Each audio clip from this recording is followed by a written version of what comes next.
Halo semuanya. Ada pepatah mengatakan, tak kenal maka tak sayang. Maka izinkan kami dari kelompok 4 untuk memperkenalkan diri. Yang pertama ada saya sendiri, Zulfa Ramadinta dengan NIM 242030100131. Halo teman-teman, perkenalkan nama saya Zulfa Ramadinta. Biasa dipanggil dengan Zulfa. Saya adalah mahasiswi dari Prodi Psikologi. Nah, saya lahir pada tanggal 5 November 2003 dan saat ini saya berusia 21 tahun. Tempat tinggal saya berada di perumahan Puri Indah Sidoarjo. Lalu teman-teman, saya memiliki motto untuk diri saya sendiri, yaitu yakin pada diri sendiri adalah kunci. Halo teman-teman, perkenalkan saya Khairun Imatul Laili dengan NIM 242030100122. Halo, nama saya Khairun Imatul Laili, bisa dipanggil Lail. Saya adalah mahasiswi Prodi Psikologi. Saya lahir pada 20 Agustus 2006 dan sekarang berusia 18 tahun. Tempat tinggal saya di Ngoro, Mojokerto, tepatnya di Desa Sidoarjo. Motto hidup saya adalah first you learn, then you remove the L. Halo teman-teman, perkenalkan nama saya Nikmah Dusafa Biba dengan NIM 24203010010114. Nama saya Nikmah Dusafa Biba, bisa dipanggil Safa. Saya adalah mahasiswi Prodi Psikologi Universitas Muhammadiyah Sidoarjo. Saya lahir pada tanggal 31 Oktober 2005 dan sekarang berusia 19 tahun. Saya tinggal di Kahuripan Nirwana Village, tepatnya di Sumput, Sidoarjo. Dan motto hidup saya yaitu berani melangkah maju merupakan langkah awal menuju kesuksesan. Halo teman-teman, perkenalkan nama saya Titis Dwi Amelia dengan NIM 242030100135. Nama saya Titis Dwi Amelia, bisa dipanggil Titis. Saya adalah mahasiswi Prodi Psikologi Universitas Muhammadiyah Sidoarjo. Saya lahir pada tanggal 25 Januari 2006 dan sekarang saya berusia 18 tahun. Saya bertempat tinggal di Dusun Tumapel, Desa Ketajan, Kecamatan Gedangan, Sidoarjo. Saya juga memiliki motto untuk diri saya sendiri, yaitu hidup bukan saling mendahului, bermimpilah sendiri-sendiri.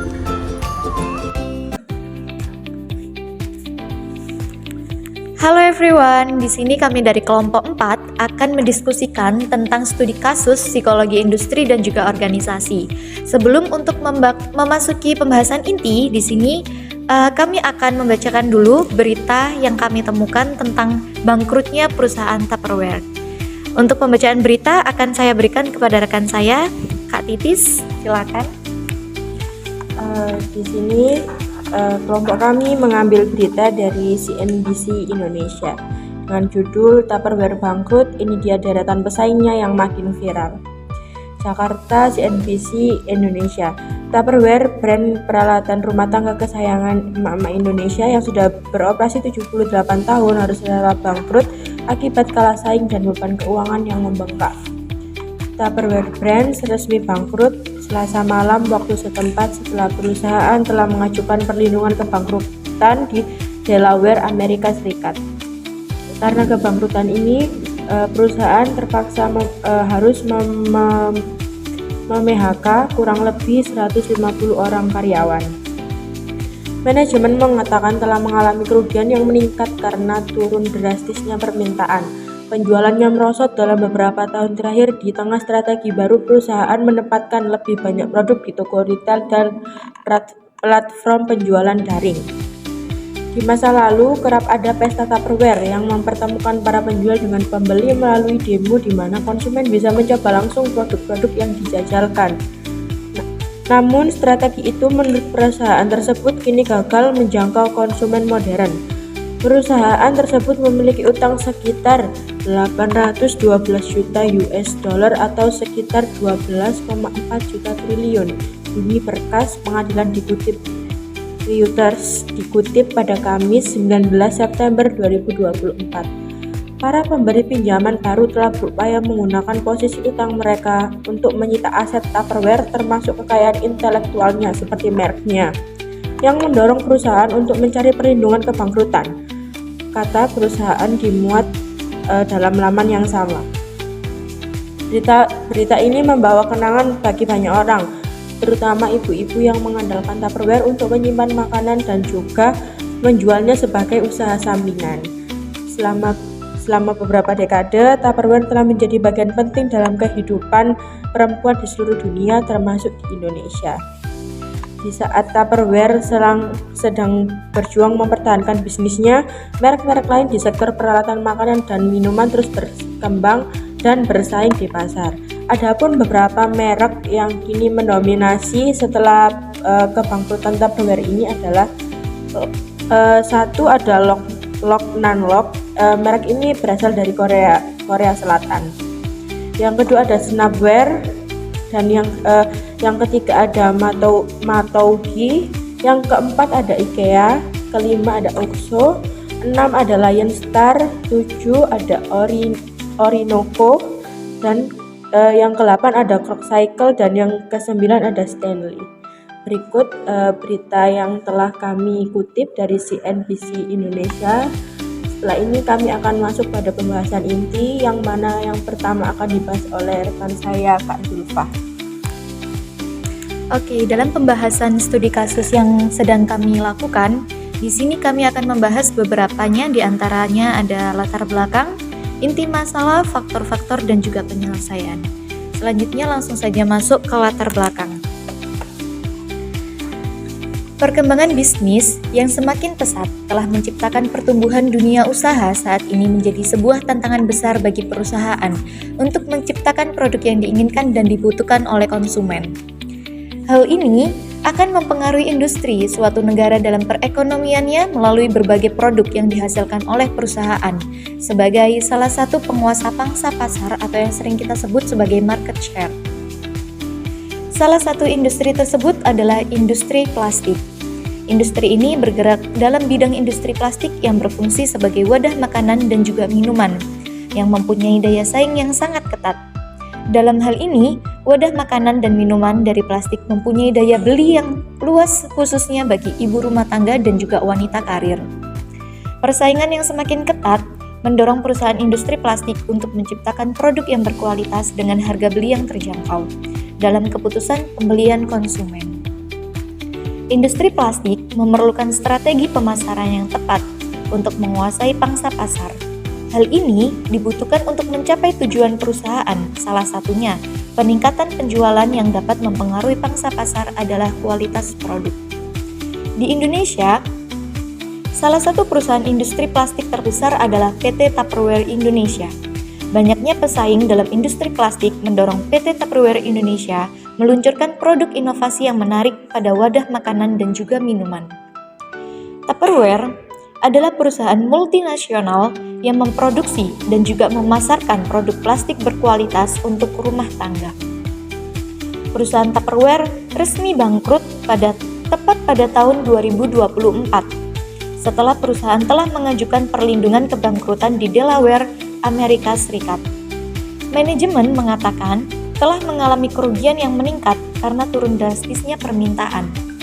Penjualannya merosot dalam beberapa tahun terakhir di tengah strategi baru perusahaan menempatkan lebih banyak produknya di toko retail dan juga platform digital.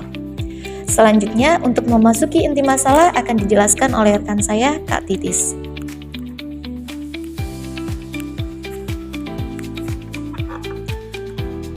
Tupperware beberapa tahun terakhir mengalami penurunan yang signifikan dalam penjualannya dan permintaan pasar yang berujung pada kebangkrutan mereka pada tahun 2024. Kebangkrutan Tupperware ini terkait dengan berbagai faktor, termasuk kesalahan manajemen keuangan, penurunan penjualan, dan kegagalan beradaptasi terhadap perubahan pasar. Perusahaan berjuang melawan persaingan dari merek-merek yang baru, yang lebih inovatif dan pergeseran preferensi konsumen. Merek-merek ketergantungan pada penjualan langsung dan model perencanaan pesta tradisional juga menghambat pertumbuhan, terutama seiring dengan semakin populernya belanja online. Selain itu, perusahaan menghadapi tantangan utang dan ketidakmampuannya memodernisasi strategi pemasarannya dengan sukses. Kejadian ini bukan hanya menyentuh aspek finansial, tetapi juga menggugah pertanyaan tentang bagaimana perusahaan dapat bertahan di tengah perubahan yang cepat dan tantangan yang semakin kompleks. Selanjutnya, faktor-faktor yang mempengaruhi kebangkrutan PT Tupperware ini selanjutnya akan dijelaskan oleh rekan saya, Kak Lail. Jadi ada beberapa faktor internal dan juga eksternal yang membuat Tupperware ini mengalami kebangkrutan. Yang pertama adalah penurunan penjualan setelah COVID-19. Jadi selama pandemi COVID-19, Tupperware ini mengalami peningkatan penjualan karena tren memasak di rumah. Tetapi setelahnya, Tupperware harus menerima fakta bahwa penjualan terus menurun. Hal ini ditandai dengan penjualan turun 18% menjadi sekitar 1,3 miliar US dollar pada tahun 2022 dari tahun 2021. Penurunan penjualan ini berimbas pada posisi Tupperware yang berada di ambang kebangkrutan. Kemudian yang kedua adalah produk Tupperware yang termakan zaman. Jadi produk mereka itu tidak mampu bertahan di tengah kompetitor yang semakin berinovatif. Produk Tupperware memang melekat pada ibu-ibu rumah tangga, desainnya yang simpel dan juga tahan lama. Tetapi sayangnya, Tupperware ini kesulitan dalam menggait konsumsi Gen Z yang lebih memilih produk dengan tampilan modern dengan harga yang ramah di kantong. Yang ketiga adalah model bisnis yang usang. Jadi, Tupperware selama ini mengandalkan sistem penjualan langsung. Model ini kurang efektif di era digital saat banyak konsumen beralih ke belanja online. Tupperware kesulitan bersaing dengan e-commerce dan brand yang mudah dijangkau. Kemudian ada isu keuangan dan juga hutang. Perusahaan kesulitan untuk beradaptasi dengan perubahan pasar. Dilansir dari Reuters, perusahaan memiliki utang lebih dari 812 juta dolar atau setara dengan 14,2 triliun. Yang kelima adalah perubahan tren konsumen. Tupperware tidak sepenuhnya mampu beradaptasi dengan perubahan tren konsumen yang lebih peduli dengan keberlangsungan dan produk ramah lingkungan. Jadi, meski perusahaan mencoba untuk melakukan inovasi, perusahaan ini membutuhkan waktu dan investasi tidak selalu berhasil. Perusahaan sudah berupaya membalikkan keadaan selama bertahun-tahun, tetapi mereka tidak lagi bisa mendanai operasional bisnis, kecuali meraup keuntungan besar. Akibatnya, Tupperware menutup pabriknya di South Carolina, Amerika Serikat pada tahun 2024 dan sebanyak 150 karyawan terpaksa mengalami PHK. Kemudian, solusi untuk menyelesaikan masalah tersebut akan disampaikan oleh rekan saya yaitu Kak Safa. Baik, yang selanjutnya ada penyelesaian. Jadi setelah ditelusuri ada 8 cara penyelesaian, antara lain yang pertama mengembangkan produk baru yang lebih sesuai dengan tren pasar dan kebutuhan konsumen. Misalnya produk ramah lingkungan, produk dengan desain baru, atau solusi penyimpanan yang lebih efisien. Yang kedua, meningkatkan penjualan digital seperti platform e-commerce dan media sosial untuk menarik konsumen muda zaman sekarang yang lebih cenderung berbelanja online. Yang ketiga, mengubah model penjualan langsung menjadi lebih digital dengan cara memanfaatkan influencer atau sistem pemasaran berbasis afiliasi, sehingga dapat menjangkau audiens yang lebih luas.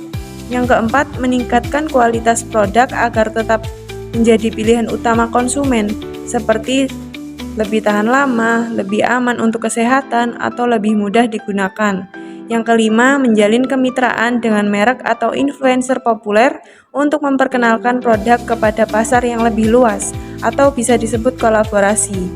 Yang keenam, menyusun strategi untuk memproduksi lebih banyak barang yang ramah lingkungan dan mudah didaur ulang. Ini juga bisa meningkatkan citra Tupperware sebagai merek yang peduli terhadap kelestarian alam. Jadi produknya lebih bervariasi. Yang ketujuh, mengembangkan produk loyalitas yang memberikan keuntungan lebih bagi konsumen setia, seperti diskon, giveaway, atau akses eksklusif ke produk baru.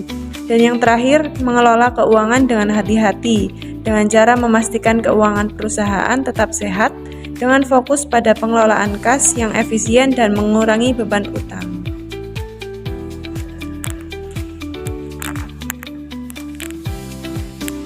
Jadi begitu teman-teman pembahasan dari studi kasus yang sedang kami kutip dari CNBC Indonesia. Di sini dapat disimpulkan bahwa PT Tupperware Indonesia itu kurangnya ada inovasi baru mengikuti tren sekarang di era digital, sehingga Gen Z ini kurang tertarik dengan produk-produk dari Tupperware karena bentuknya ya itu saja. Jadi kurang adanya inovasi baru seperti itu. Itu pendapat menurut saya. Selanjutnya akan disampaikan oleh rekan saya. Kalau menurut saya pribadi, selain Tupperware ini itu kurang berinovasi, dia itu juga kurang memasarkan produknya melalui e-commerce atau secara daring, secara online. Karena yang kita tahu kan, setelah ada pandemi COVID, masyarakat Indonesia itu cenderung lebih suka berbelanja melalui e-commerce. Jadi mereka tidak harus keluar rumah untuk bisa membeli suatu barang atau suatu produk. Memang kan Tupperware itu modelnya ya yang kita tahu ya itu saja. Sedangkan sekarang kan Gen Z itu sukanya